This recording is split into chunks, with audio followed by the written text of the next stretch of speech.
On va passer maintenant au dernier sujet. Nous allons parler du Togo, évoquer la situation de la pandémie à coronavirus dans le pays. Les écoles ont rouvert au Togo depuis le 15 juin dernier.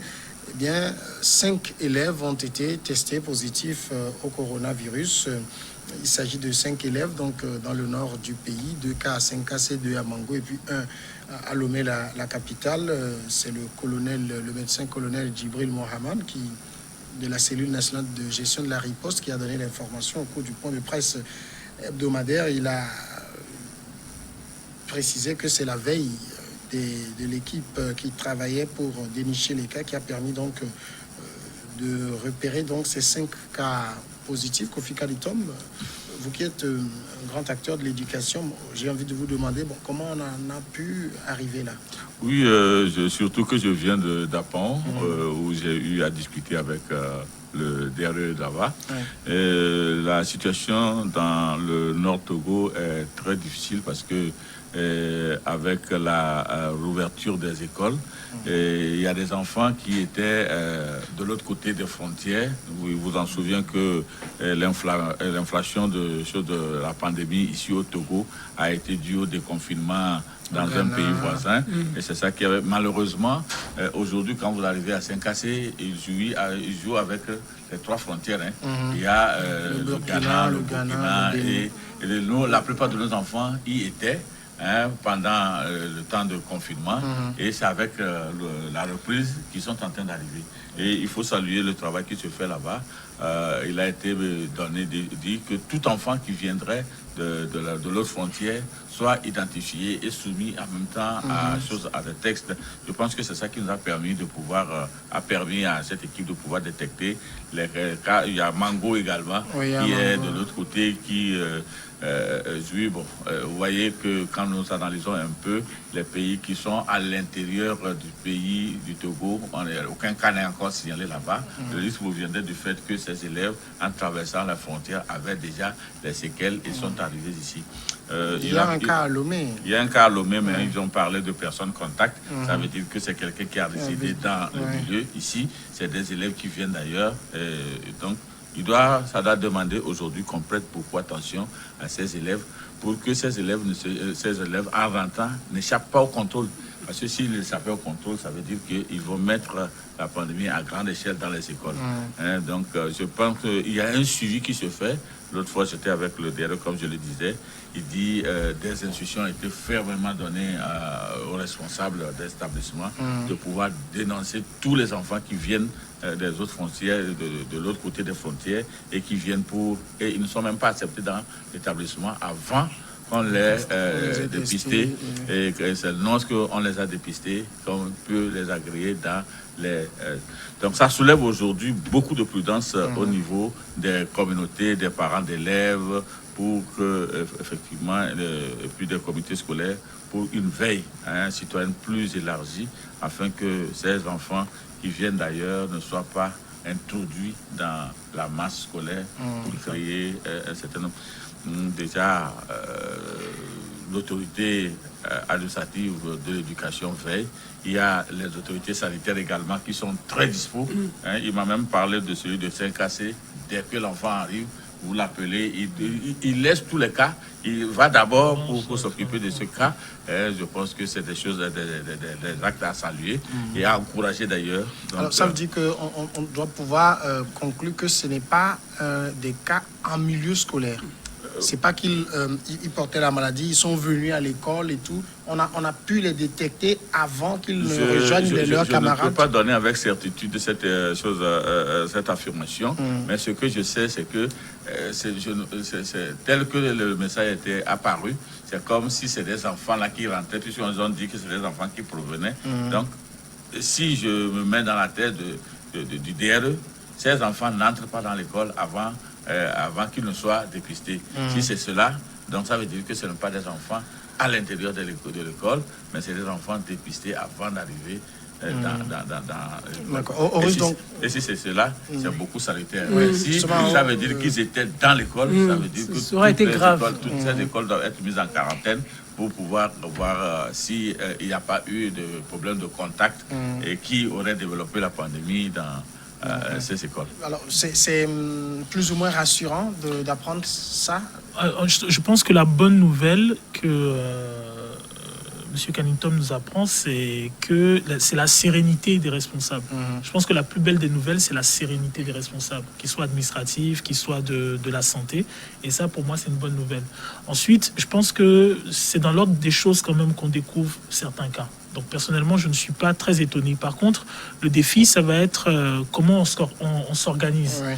Bon, au niveau de l'école, on a déjà une année scolaire qui est quasi bâclée. Ouais. On a la rentrée scolaire qui se fera sûrement en octobre ou en novembre. Donc, comment est-ce qu'on va organiser cette année scolaire-là? À l'extérieur, on se prépare déjà à ce qu'ils appellent la deuxième vague. Ils ont compris que l'été ne viendra pas à bout. Voilà. Ils ont compris que l'été ne viendra pas à bout de la pandémie. Donc, c'est quelque chose qui va s'installer sur la durée. Et il va falloir que nous-mêmes, nous puissions nous organiser de façon à pouvoir aller à nos activités et surtout permettre à nos enfants d'avoir une formation adéquate malgré le contexte qu'il y a.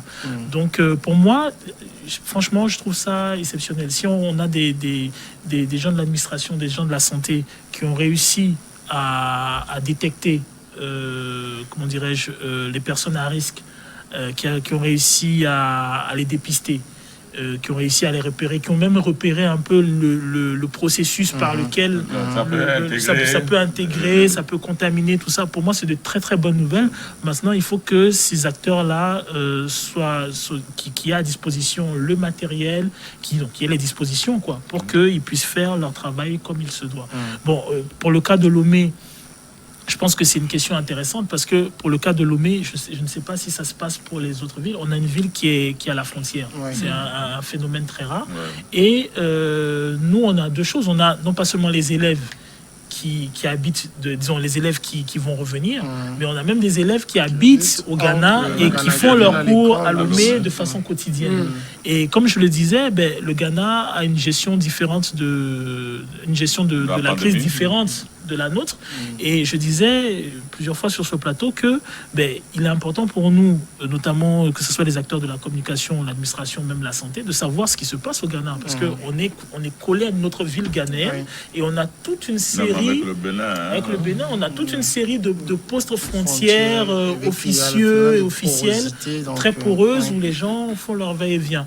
Mais je pense que la plus belle des nouvelles, c'est celui de notre frère qui va à l'intérieur et qui nous apprend qu'à l'intérieur, dans des zones où on est censé être moins organisé ou moins serein qu'à la capitale, on a du personnel qui est serein, qui est assis et qui s'occupe de cela. Et puis le ministère est tellement organisé que chaque jour que de fait, il faut des rapports venant pour rendre compte de la situation sur le terrain. D'accord. Alors donc les propos exacts du médecin colonel Djibril Mohamed dit: nous avons eu depuis le début de l'ouverture 5 cas et ceci c'est dû aux équipes de veille qui se trouvent un peu partout pour pouvoir dénicher ces cas et faire rapidement le point. Alors si on a, comme on l'apprend, des équipes qui sont véritablement à la tâche, et ça il faut vraiment les féliciter. Depuis le début de la pandémie, on a eu une gestion très professionnel du sommet de l'État jusqu'au maillon le plus inférieur de la chaîne de l'épidémie. Alors, le fait d'apprendre qu'il y a 5 élèves testés positifs ne doit pas foutre la trouille, j'allais dire. Non, ça ne doit pas créer encore une nouvelle psychose, puisque la psychose, comme on l'a dit ici, que nous avions au départ, était en train de disparaître. En réalité, quand on parle de 5 élèves, peut-être les gens se disent peut-être c'est dans des milieux scolaires, ils sont allés à l'école et ils ont piqué ça ou ils ont contracté la maladie là, et puis c'est fini. Donc ça va être une débandade, ça va être tellement compliqué. Ça n'est pas le cas. Ce n'est pas le cas. Ce n'est pas dans des milieux scolaires qu'on a contracté la maladie. Il faut sortir ça de la tête. L'autre chose, nous l'avons toujours dit ici, les autorités togolaises, ce que nous avons remarqué, ont réussi ou ont traité ce problème avec brio. Avec brio, on peut le féliciter. On réussit toujours à circonscrire la maladie. On apprend qu'il y a un petit souci ici, on réussit à circonscrire le jeu à ce niveau. Donc, on peut toujours les féliciter, mais on ne doit pas baisser la garde. Il faut toujours redoubler d'efforts pour que, surtout avec les élèves, des enfants, les élèves, là, c'est tellement compliqué. Donc, il faut beaucoup d'efforts pour que de 5 élèves, qu'on n'aille pas à 10 ou qu'on n'aille pas à 30, ou qu'on ne détecte aucun cas dans des milieux scolaires. Oui, c'est ça qui est important. Parce qu'on détecte un cas dans le milieu scolaire, ça va être compliqué. C'est toute une contagion. Et puis, des élèves... C'est une précision importante parce que quand on dit 5 élèves ont été testés positifs, ça ne veut pas dire 5 élèves testés positifs en milieu scolaire. En milieu scolaire. Oui, Ouais, donc c'est pas seulement celui qui provient de contact là. Que j'étais en train de me poser la question. Est-ce qu'il a été décelé avant qu'il ne se rende à l'école ou bien c'est lorsqu'il était à l'école qu'on a détecté la personne contact avant de pouvoir s'intéresser à tous ceux qui ont pu prendre contact. Dans ce cas, ça veut dire qu'on aurait trouvé cet élément dans l'école. Et puis, l'école là doit être systématiquement mise en quarantaine. Les cours devront être suspendus. Mais n'oubliez pas, ce qui a compliqué la situation de la France, c'est les élèves. Hein. Oui, les petits, ils ont eu la maladie, mais n'ont pas pu développer. Ils ont transmis. Ils ont transmis à leurs parents et puis leurs parents à leurs voisins, à leurs amis, à leurs contacts. Ça a été tellement compliqué. C'est là où tu tombes sur ce que je voulais demander, c'est-à-dire maintenant, une fois que les cas sont disposés, par exemple, ça c'est des exercices de communication qui sont importants, c'est-à-dire comment s'occupe-t-on de ses enfants, comment se passe le relationnel avec les parents, parce que pour un parent, c'est très difficile d'apprendre que son enfant, par exemple, est parti peut-être au cours, est parti quelque part et qu'il a été dépisté et qu'il ne rentrera peut-être pas à la maison et qu'il va être en quarantaine quelque part. Donc, comment cela s'organise? Il faudrait peut-être apporter... Il faut voir la psychose que ça pose lorsque vous apprenez que le camarade de votre enfant a été dépisté. Il faudrait peut-être, si c'est intéressant, et peut-être c'est là où se situe le péché très souvent, c'est qu'il faudrait justement qu'il y ait une communication bien éclairée de comment se passe le suivi de l'enfant qui est détecté positif. Parce que je pense que il y a de nombreux... Et puis comment s'organise leur mise en quarantaine? Comment s'organise leur mise en quarantaine? Comment s'organise avec les parents? La gestion de la pandémie, elle est assez particulière parce que lorsque vous avez un seul cas, vous êtes sûr peut-être d'avoir 10, 15, 20 contacts. C'est ça.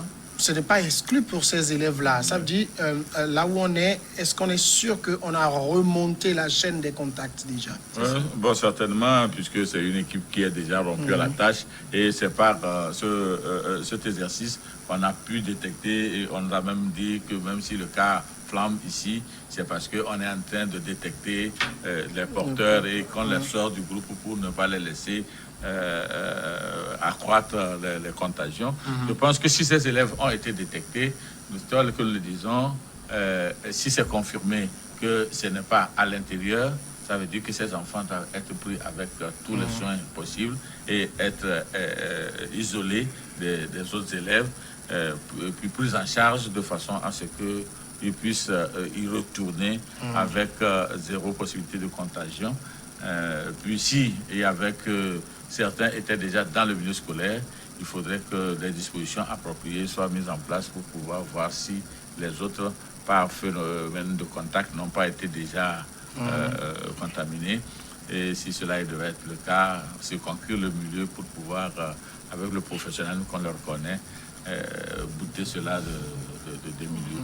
Mais nous pensons également qu'il va falloir que nous demandions aux enseignants, dont j'en suis un, de pouvoir également prendre la chose comme leur quotidien et de veiller, parce que c'est lorsque les messages, la communication passe, que les enfants entre eux se disent lui, il était de... Parce que l'autre fois même, je disais qu'il y avait un cas qui devait échapper. Quand le DRE a été mis au courant, il fallait voir avec quelle vitesse il s'est accouru pour aller faire de sorte que ces cas n'échappent pas pour rentrer dans le groupe. Donc, les enfants également constituent des maillons d'information, des vecteurs d'information très puissants, parce qu'ils se connaissent et ils connaissent toute leur réalité. Et quand ils sont bien informés, bien formés, ils participent également... Alors, même si, pour ce qui concerne cette maladie, c'est pas typiquement au Togo, mais quand on le voit un peu partout, on n'a pas beaucoup de soucis à se faire quand il s'agit d'enfants ou de jeunes adultes, tout ça, qui n'ont pas de facteurs de comorbidité, qui ont un bon système immunitaire, ils peuvent s'en sortir.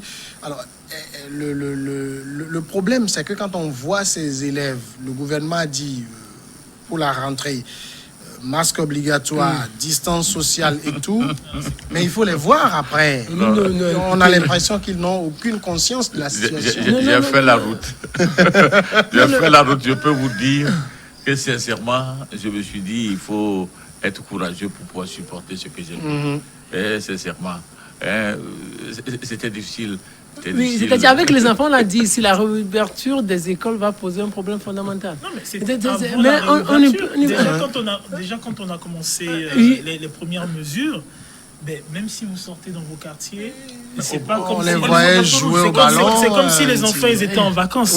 Oui, c'est ça. Mais c'est les au enfants, ils n'ont ballon, pas. ils faisaient leur Non, ils ne prennent pas Non, ils ne prennent pas la mesure de la situation. C'est normal, c'est des enfants. Mais ce qui est dangereux avec les enfants, comme on l'a dit tout à l'heure, ils ont la maladie, mais ils ne la développent pas. Mais ils la transmettent facilement. Et ça qui est grave. Mais la question, c'est tellement compliqué. Mais parce que surtout avec la distanciation sociale, comment ça va se faire? Est-ce que les enfants aussi vont porter des masques pendant toutes les heures qui... C'est ce qu'il faut. Oui, donc... D'abord, il faut voir, la disposition participe déjà à réduire un peu les risques. Les contaminations sont en Z. Là. Oui. Ça permet. Bon, maintenant, tout ce qu'il faut faire, c'est de pouvoir trouver une façon de les amener à adopter mécaniquement ces façons de faire. Parce que vous voyez, quand on est habitué à quelque chose, il est très difficile de s'en lasser tout de suite. Enfant, dès que moi je trouve mon frère venir, je ne sais pas comment on peut me dire en tant qu'enfant de ne pas m'approcher, surtout quand il roule un ballon. Aussi, et les petits matchs de foot ont repris dans les quartiers aussi. Les petits matchs mais le problème, ça vient de me frôler l'esprit, ça pose toujours la question de la réouverture des frontières. Hein. Oui, c'est en juillet. C'est dans quelques jours. Mais comment ça parce que quand vous le dites, ça me rappelle, moi je regardais tout à l'heure sur mon PC ici, je voyais que le Bénin vient de franchir la barre des 1000 cas actuellement, avec un 14e décès, donc à égalité avec le Togo quasiment. Ça flambe au Bénin. Le Ghana a plus de 18 000 cas. Va ouvrir bientôt. Ça craint. C'est clair. Mais vous savez, regardez par exemple. C'est en juillet, donc moi je m'étais attendu effectivement qu'on suive. Je suis pas étonné. Non, vous savez, c'est là où il faut toujours féliciter. Moi je le dis toujours, il faut féliciter les autorités togolaises dans cette situation-là. Parce qu'au départ, regardez par exemple la situation du Bénin au départ. C'est comme les Béninois se moquaient de nous. Regardez, mais aujourd'hui ils sont en train de frôler le pire. Ils sont déjà à 1000 cas, alors que nous on est à 500. Ils avaient adopté un mode de test qui n'était pas le bon. Après ils sont revenus à notre mode. À notre mode. Nous, on commençait déjà à pas être très sérieux et très rigoureux dans ce qui concerne notre gestion. Nous, on va s'en sortir. Parce que moi, j'ai toujours confiance, on va s'en sortir. Mais ce que je disais, par rapport à la réouverture des frontières, comment ça va se faire? On va rouvrir les frontières, on va faire comme Ebola à l'époque où on adoptait, où il y avait des dispositifs au niveau des frontières pour soumettre tout le monde à des tests à l'époque, ou comment ça va se faire? On a intérêt, et puis bon, je pense que c'est également l'habitude même du Togolais qui va nous aider un tout petit peu. Parce que quel que soit celui qui vous arrive, si nous adoptons notre mesure aujourd'hui telle que nous la faisons, elle est obligée de l'appliquer avec nous. Vous voyez. Donc c'est des habitudes comme ça. C'est pourquoi il faut aller toujours à l'apprentissage, à la sensibilisation pour que des gens... Vous savez, ce qui a été très bien constaté, c'est que quoi qu'on dise, les messages sont passés. Les messages sont tellement passés que même dans les milieux les plus reculés, vous avez des gens qui savent qu'il y a quelque chose et qui est dangereux et qui se protègent même mieux que vous qui venez leur dire ça. Non, moi, mon questionnement, c'est que... alors, nous avons les établissements, nous avons le corps professoral, nous avons le corps des médecins, des infirmiers, ainsi de suite. On va ouvrir les frontières. Dans 2-3 mois, on a une nouvelle rentrée scolaire. Comment ça va se passer, l'approvisionnement en tests, dans une situation conjoncturelle où même les grandes puissances n'arrivent pas à s'en fournir? Par exemple, ça, ce sont des questionnements. Et puis, est-ce qu'il y aura des classes pour pouvoir contenir tous ces flux de personnes, avec la distanciation? Maintenant, est-ce qu'au niveau... Parce que le problème avec ce genre de crise, c'est qu'en réalité, aucun État ne peut la gérer seul. justement, avec le cas des frontières qui vont être ouvertes, est-ce qu'au niveau de la CEDEAO, est-ce qu'au niveau de l'Union africaine, est-ce qu'on a un dispositif pharmaceutique tel qu'on puisse arriver enfin à produire nos propres textes, nos propres tests? Ce que je suis en train de remarquer également, c'est que avec cette pandémie, je n'ai pas vu véritablement les pays africains s'organiser sur le plan régional. Bon, en fait, ce que je sais, c'est qu'il y a eu des financements avec des médecins pour se dire, bon voilà, à l'époque, c'est qu'il y avait une question de défiance. Ce pays voulait se montrer plus performant dans le truc, ce qui a fait que le Ghana a déconfiné rapidement, le Bénin a adopté sa méthodologie, et en ce temps-là, il y avait même eu le problème de Chéi qui revenait, qui était confiné au Bénin. Il y a eu même le problème de Fadiga, qui je ne comprends pas comment il a fait, a quitté le Bénin par la route et arrivé au Sénégal, alors que toutes les frontières sont censées être fermées. Et quand le truc est venu ici, il y a eu des contestations. Pourquoi on a pu demander à l'autre parce qu'il était mis en confinement? C'était pas tout ça là. Ça veut dire que nous, pays africains, nous avons toujours cette histoire de nous contester, de nous montrer une certaine suprématie là où il faut se rassembler pour pouvoir penser ensemble et sortir quelque chose de collégial. Parce qu'aujourd'hui, on ne peut pas prétendre... On se divise mieux, en fait. Oui, aujourd'hui, on ne peut pas prétendre à l'ouverture des frontières sans que des pays aient des plans, comme par exemple le problème de SIDA, où il y a un corridor qui a été créé. Tout ça là. Il faut que des choses comme ça puissent intervenir pour permettre à chaque pays de pouvoir, sur la même longueur d'onde, dépister. Et comme ça, on pourra... Alors, la question que pose... Est-ce qu'on a les meilleurs tests? Que, par exemple, même les tests en Tanzanie, on a vu le débat. De nos élèves, ils puissent comprendre, parce que les comportements délicats que nous évoquions tout à l'heure, bon, si c'était les tout petits, on peut comprendre. Même les grands élèves de ces troisièmes de lycée, moi je les vois dans la rue.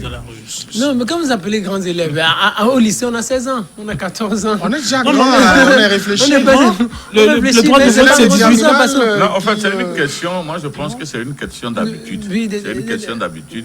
On a passé plusieurs années à se comporter d'une manière donnée et brusquement on vous dit de changer de comportement. Ça ne peut pas venir tout de suite. Ça doit être un long processus d'apprentissage et aujourd'hui je pense que nécessairement, nous y avons pensé dans mon groupe, il faudrait qu'on ait des boîtes à outils qui soient dans les salles de classe, qui permettent aux enfants de pouvoir discuter à chaque instant sur la question, et comme ça, de fur et à mesure qu'ils discutent et qu'ils essaient d'exécuter, ça va venir. Ça ne peut pas venir. Vous voyez, même aujourd'hui, on est en train de parler de la pauvreté de l'apprentissage.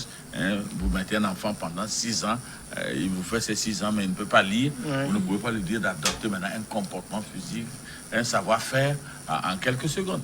Donc, c'est des savoir-faire qui doivent relever de l'automatisme.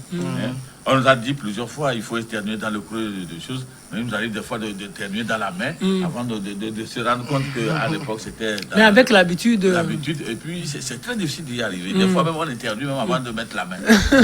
Vous voyez? Donc, mais ce qu'il faut ajouter aussi, c'est que moi, je pense qu'il faille interdire les petites activités dans les écoles aujourd'hui. Par exemple, les petites activités de vendredi soir, les matchs de football... ça ne se fait plus, normalement. Oui, peut-être 2 ou 10 élèves. Non, pas de façon officielle, mais peut-être 10 élèves peuvent se retrouver pour jouer au foot, peut-être un vendredi soir ou un mercredi soir. Il faut s'interdire ce genre de choses. Les réunions, les occupations des cadres scolaires par des individus, parce qu'on ne sait pas qui traverse l'école, et puisque c'est des choses qui s'agrippent au support dur. Donc, il va falloir également veiller à ce que ces occupations illicites de ces écoles pour des faits de réunion, de tout ça là puisse être interrompu. En tout cas, ce qui est sûr, c'est que les 6 semaines qui vont venir, c'est vraiment une période de test pour tous ceux qui sont... qui sont de cette activité-là, parce que dans 3 mois, ça va être... Tu as vu le Sénégal, ils ont démarré une semaine après, ils ont dû arrêter. Japonais également, qui est un autre pays, je ne sais pas si c'est... Beaucoup ont commencé à arrêter. Ils ont arrêté. Mais vaut mieux, justement, sur ces 3 mois-là, procéder à tous les ajustements, parce que la rentrée scolaire prochaine va être vraiment sous tension. Alors, les parents, les élèves... C'est Kofi Kanitom qui l'évoquait tout à l'heure, que quand on va à l'intérieur du pays, on sent que le message est passé. Les gens adoptent les bonnes manières. Ça, c'est grâce aux médias. Oui, le travail n'est pas toujours très bien reconnu. Oui, bien évidemment, c'est ça, en fait. Ceux qui jouent le gros du travail... Ceux qui nous suivent ne savent pas de quoi on rit. Oui, bien. Nous le gardons pour le petit secret. Il faut aussi voir si c'est que vous n'êtes pas le compensé ou bien vous êtes le compensé, les récompenses vous l'atteignent. Peut-être que nous sommes en Afrique, Mais c'est que, on a toujours dit ici, ceux qui abattent le gros du travail, c'est les médecins, les médias. Pensant les médias, les nouvelles ne pardonneront jamais. Mais les enseignants, c'est maintenant vous venez d'arriver. Non. C'est maintenant vous venez d'arriver, surtout avec la rouverture. Vous-même, tout ce que vous êtes en train de faire là-bas, c'est l'école. Hein? Oui, bien sûr. Mais dans ce cas de Covid-19, ce sont les médecins, les aides-soignants, le corps médical et puis le corps médiatique. Le corps médiatique. Parce qu'on se bat, il faut le reconnaître aussi, on s'est beaucoup battu et on continue de se battre. Regardez toutes les émissions que nous avons faites et que nous continuons de faire aussi. Aussi, c'est grâce aux médias. Surtout, regardez, on est venu ici, il y a des moments où on vient ici. Sur les 4 sujets, c'est Covid-19. Oui, Covid-19. C'est ça qui a aidé au fait. C'est ça qui a aidé. En fait, les émissions ont aidé à sensibiliser, ont aidé également à créer une certaine psychose. La psychose a aidé au départ quand même. Parce que quand il y a eu psychose, tout le monde sait que le corcovier, les gens ont peur, les rues sont désertes. C'est grâce aux médias. C'est grâce aux médias que les couvre-feux ont marché. C'est grâce aux médias que les bonnes habitudes se prennent. C'est grâce aux médias que les règles barrières sont tellement respectées. C'est grâce aux médias. C'est grâce aux médias, je continue. Vous en avez parlé. Oui, c'est grâce aux médias que... Là, c'est nous qui transformons. Nous allons transformer notre avènement maintenant.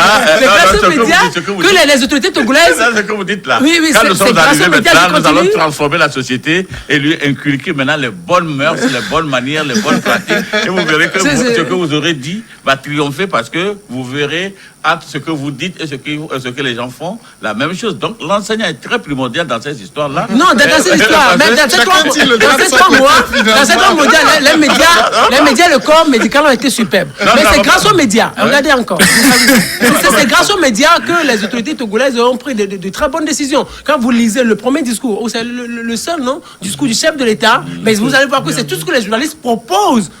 Mais sans tout soit transformé, sans tout agir sur les personnes. Oui, c'est tout ce que les journalistes ont proposé. Vous ensemencez des idées, ces idées sont à prendre ou à laisser. Finalement, mais aujourd'hui, ce qui va se passer... Les médias font du... Non, les médias font assez. On fait assez, il faut les prêter. Les présentateurs de débat, les présentateurs d'émissions, les animateurs, les journalistes, les directeurs de publication. Mais les activistes sociaux aussi.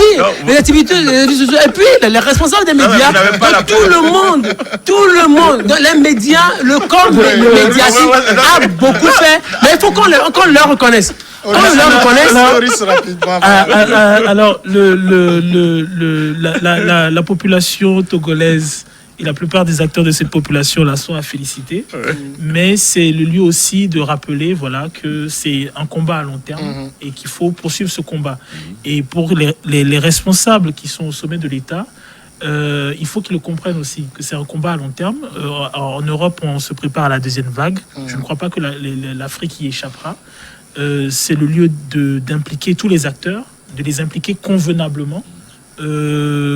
Comment dirais-je, et je n'aime pas trop le mot investir, mais faire en sorte que chaque corps de métier puisse apporter sa pierre de façon efficace. On a besoin de consommer togolais, on a besoin d'expertise togolaise, on a besoin de médias, on a besoin des aides-soignants en forme efficace, de médecins efficaces, on a besoin d'enseignants pour transmettre cela. Et il faut que ceux qui soient au sommet de l'État... On ne transmet pas l'eau, on essaie de transformer. Voilà.